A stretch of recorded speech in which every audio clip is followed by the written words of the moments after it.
Hey gardeners, today we're here to talk all about peppers. Um, Here in Zone 7B, I currently have serrano peppers, jalapeno peppers, and banana peppers growing. Um, the jalapenos I'm growing are Jet jalapenos. They're a F1 hybrid, which just means they're built to be a little disease resistant and be yummy. They are actually right here. And they're, fun fact with the Jedi jalapenos, they're one of the larger jalapenos out there, and they'll get about 4 to 5 inches big, I believe. But they're pretty spicy. They're a really good salsa jalapeno. We like to slice them up and put them on top of our food, nachos, pickles, pretty much anything. But yeah, they're pretty yummy. We grow these every single year now. The plant itself will get about probably 4 foot tall, if not 5 foot. And we're having beautiful weather. Here in Zone 7B, we normally go straight into summer out of April, and we're actually getting a spring this year. So it's been lots of rain and lots of cool weather, and they're just loving it.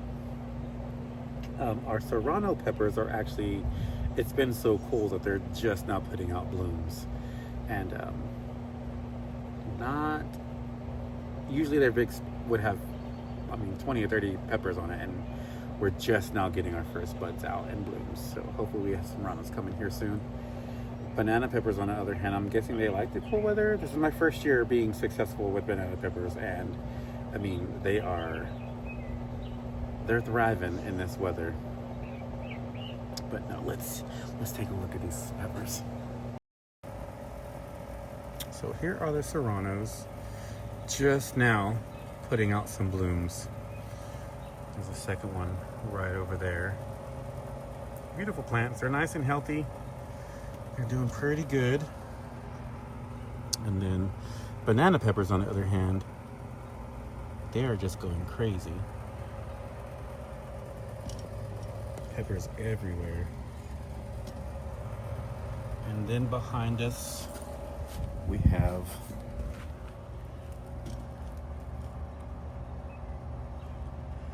our lovely jalapenos that we have to dig for. I'm probably gonna have to cut some of this back.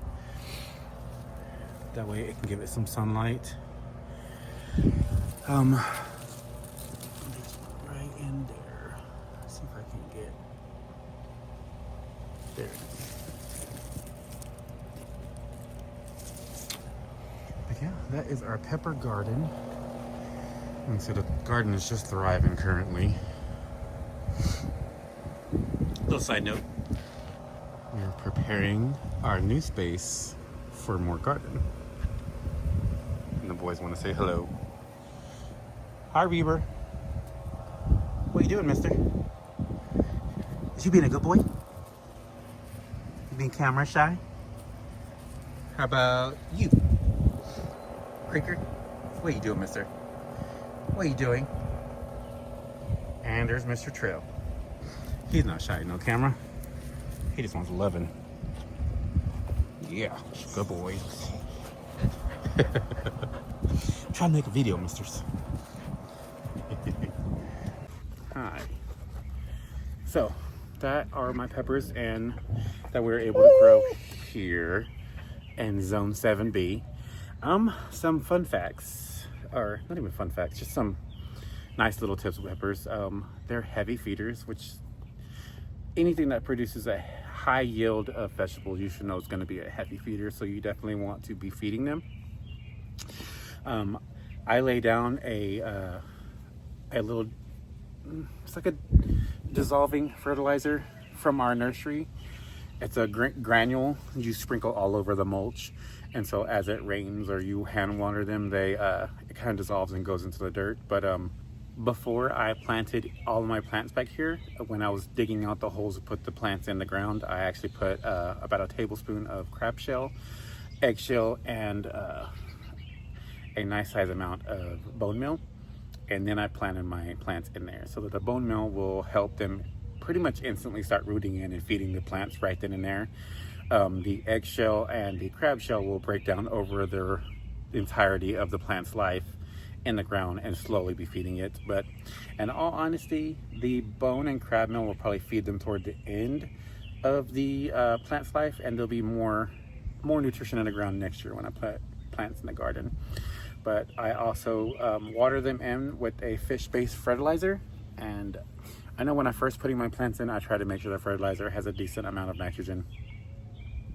And then once they start producing blooms, I'll go to a low nitrogen, high phosphorus fertilizer, so we can get more blooms and more fruit. This is also my first year mulching the soil, and let me tell you, I've noticed a huge difference in the health of the plants. Again, we live in zone 7B. It gets really hot here, even though we've been having a spring with lots of rain. We've already hit 90s. I believe one day this spring we've already hit the hundreds, just one day. That being said, another thing about peppers is though they are hot and they're spicy, they actually don't like high temps. So before long, I'm probably gonna make another video on it. I'm gonna have to put up a shade cloth to cover my garden so that I can just bring the temperature down about 10 degrees and the heat of the sun. Once we hit July, might even be mid-June, but July and August for sure will be in triple digits until September when it starts to cool back down. And the vegetables just don't like it, and I've experienced firsthand they will actually perform for you through those hot months if you give them some shade cloth. And I'm hoping this year y'all can see along with me how well the vegetables do with shade cloth and mulch down. Another video I'll be making here soon is I'll be running a drip irrigation system into the garden, and honestly I probably should have done it before I put plants in the ground, but I was so excited once we moved into this new house and get our new garden going that I just got all the vegetables in the ground. I have been hand watering them, and those of you who hand water, you know it's a labor of love. It is not fun, and it takes forever. And the bigger the garden, the bigger the garden, the more labor it is, and it's just not fun. And here where it gets hot, here in the South, I guess, I don't know if they consider Oklahoma the South, but we're down here next to Texas and we get really hot. And once those triple digits get here too, we have to water twice a day, not once. So I'll get the system set up to where I'll be watering about 14 to 15 minutes at 8 a.m. and 14 to 15 minutes at 8 p.m. every day, just to keep everything thriving. The mulch might actually help this year so I can get to watering them once a day, but in my experience in the past, it was not enough, and your plants will dry out. You'll get a lot of end rot on the tomatoes, blossom end rot, and like I said, there's fertilizer in the ground, they're fertilized fine. It's just the lack of water and the inconsistent watering when you only water once a day and how dry it gets. But no, back to peppers. We have our sweet banana peppers that I'll be taking y'all along in the shorts with. I'll probably be making some pickled banana peppers here soon, and also with the serranos and the jalapenos, just all that fun yummy stuff. My train of thought, I like to companion plant pretty much everything with basil and marigolds. I do have an onion randomly planted throughout my garden here and there to also help offset the scents. And over here I have some cilantro that's gone to seed, and I'm gonna go ahead and let it just sit there and make flowers because it's gonna attract your ladybugs and your parasitic wasps and other beneficial insects that can also be in the garden, helping us protect against aphids and the other things. I think that's all I have borage somewhere over here. Not that that's necessary, but it does attract bees, which will help. I don't know if you know, but jalapenos are actually self-pollinating. Most peppers are. They're what we call wind pollinated, and so the bloom just pretty much needs to be shaken and that pollen will fall into itself, and that's when you get a nice pollinated pepper.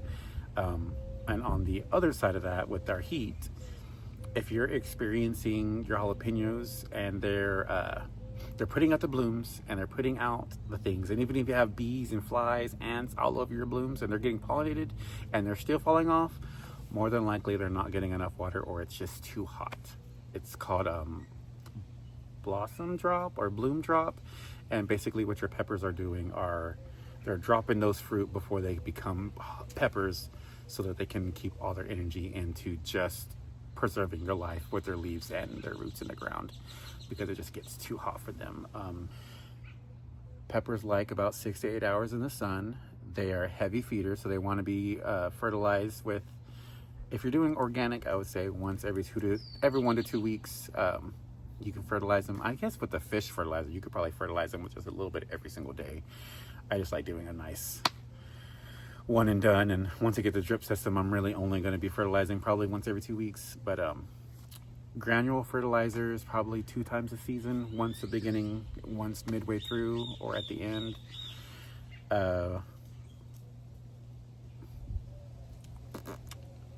Keep watering consistently and you'll get nice peppers here and there. I guess what was I going to say?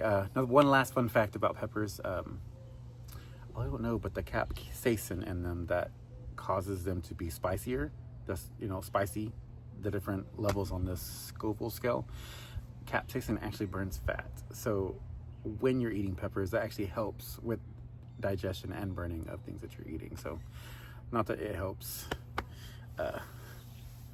you skinny up, but it can definitely help lower the calorie intake when you're eating food.